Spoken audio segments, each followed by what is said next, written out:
नमस्कार। से एकाधारे होउछंती जन अभिनेता, निर्देशक, लेखक और राजनेता। से होउछंती ओडिशार जीवंत किंवदंती प्रसानंद। तांकर प्रथम कविता संकलन कविता बनिता लतार एक कविता बस्ती। केते सुख थिला बस्तीर से दरभंगा कांथ आउ छात भितरु गड़ुथुवा पानी रे मद पी फेरुथिले स्वामी बाध्य होई शोउथिले मो पाखे उदा बिछणा रे।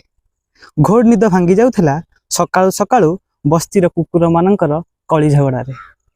गली रे मुंडु से मुंडु जाए सभी तत्पर घर चुली जलिबाकू मूल लागिबार प्रबल आशा रे। घुसुरी सांगरे पिला माने खेलुथिले, नळ नर्दमा को खाई चालुथिले निर्विघ्न रे अति आनंद रे।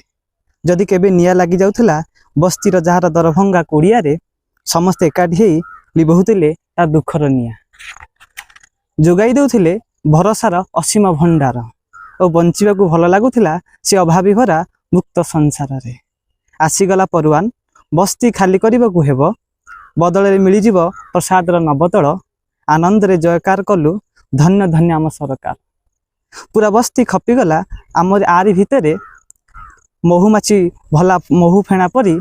ये कौन सतरे आमर मन खाली थकी जाए मन पचारि। धन्यवाद।